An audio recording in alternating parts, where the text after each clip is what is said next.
در طول چند میلیارد سال گذشته زمین با بمباران شهاب‌سنگ‌ها، برخورد با دیگر سیارات و چندین دوره یخبندان مواجه شده است. این را هم اضافه کنید که انواع موجودات عجیب و غریب که گاهی سوال می شود واقعا سیاره آبی ما چطور تا به امروز دوام آورده است. اما اگر بخواهیم سفری سریع به تاریخ زمین داشته باشیم، باید از همان ابتدا شروع کنیم. حدود 4.5 میلیارد سال قبل منظومه شمسی ما از ابر متراکم از گاز و غبار میان ستاره پدیدار شد. این ابر به دیسک گردون از ماده فرو ریخت که با چرخش و افزایش دما هیدروژن در آن به هلیوم تبدیل شد و این گونه بود که خورشید ما متولد شد.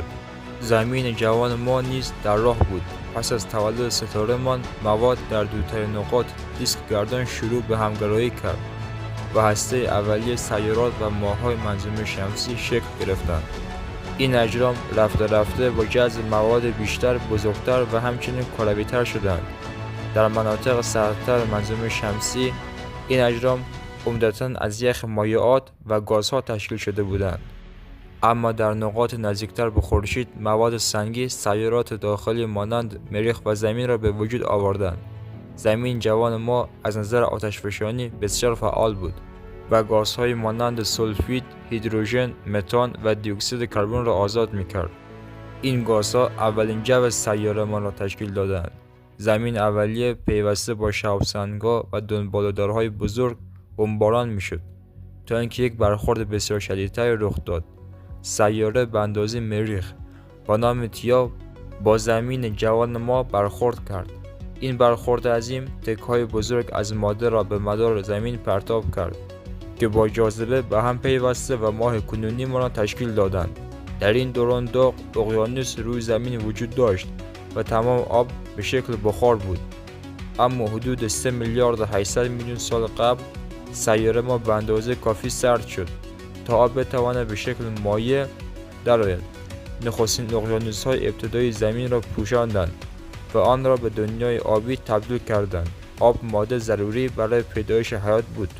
2 میلیارد و 400 سال پیش سیانوباکتری‌ها به عنوان نخستین فتوسنتز کنندگان زمین به وجود آمدند و سرانجام تولید کنندگان اکسیژن روی سیاره ما پدیدار شدند و جو زمین را مناسب‌تر برای حیات کردند. با افزایش اکسیژن در جو زمین، سطح دی اکسید کربن کاهش یافته و سیاره وارد اولین عصر یخبندان خود شد. در همین زمان قاره‌ها نیز در حال حرکت بودند. آنها از هم جدا شدند و دوباره به هم پیوستند. بین 540 تا 485 میلیون سال پیش انفجار حیات جدید روی داد که به انفجار کامبریان معروف است.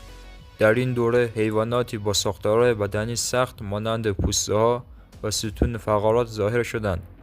از مشهورترین آنها میتوان به تریلوبیت‌ها اشاره کرد که شبیه به موجودات بیگانه فیلم‌های ترسناک بودند. بین 420 تا 350 میلیون سال پیش نخستین درختان سر از خاک بیرون آوردند و اولین حیوانات نیز پا به خشکی گذاشتند. حدود 250 میلیون سال قبل ابرقاره پانگیا شکل گرفت، اما متاسفانه همین دوران شاهد بزرگترین انقراض جمعی تاریخ زمین بودیم. انقراض بزرگ نابودی 90% از گونه‌های حیات زمین شد، اما همین رویداد راه را برای تکامل حیوانات بعدی هموار کرد. حدود 240 تا 230 میلیون سال پیش نخستین دایناسورها ظاهر شدند و برای همین 150 میلیون سال آینده فرمانروای کره خاکی بودند. اگر در آن زمان حضور داشتید، احتمالاً با شکارچی قدرتمند مانند تیرکس روبرو میشید. همچنین شاهد فروپاشی و شکلگیری قاره‌های امروزی بودید. احتمالاً ادامه داستان را بهتر می‌دانید. 66 میلیون سال پیش شهاب‌سنگ عظیمی به زمین و مکزیک کنونی برخورد کرد و باعث انقراض تمام دایناسورها شد. در موج بعدی پستانداران به موجودات غالب زمین تبدیل شدند. حدود 6 میلیون سال قبل نخستین گونه‌های انسان ظاهر شدند و 4 میلیون سال بعد انسان‌های اولیه بر روی دو پا راه می‌رفتند. حدود 1 میلیون سال بعد آنها اولین ابزارهای شناخته شده را ساختند که از آنها برای شکستن اجسام استفاده می‌کردند. حدود 800,000 سال قبل جرقه زده شد و انسان‌ها موفق شدند آتش را کنترل کنند، توانستند غذا بپزند و گرما تولید کنند. مغز انسان همچنان تکامل یافت و آنها شروع به تعامل با یکدیگر کردند. حدود 10,000 سال پیش نخستین کشاورزان ظاهر شده و به جای کوچ‌نشینی به یکجانشینی روی آوردند. حدود 250 سال قبل انقلاب صنعتی رخ داد که تغییرات عظیمی در فناوری، اقتصاد و فرهنگ به وجود آورد. جوامع روستایی به شهرهای صنعتی تبدیل شد و جمعیت انسان به سرعت رشد کرد. تا سال 1804 جمعیت زمین به 1 میلیارد و در سال 1927 به 2 میلیارد نفر رسید. از دهه 1960 به بعد رشد جمعیت شتاب بیشتری گرفته و اکنون به بیش از 8 میلیارد نفر رسیده است. اما اکنون با تهدید جدیدی برای بقای انسان و بسیار از گونه‌های دیگر روی زمین مواجه هستیم. تغییرات اقلیمی، دمای هوا و وسعت آب دریاها در حال افزایش و تنوع زیستی در حال کاهش است. اگر تغییر رخ ندهد ممکن است در آستانه یک انقراض جمعی دیگر قرار بگیریم که شاید آیندگان از آن ویدیو زیادی بسازند.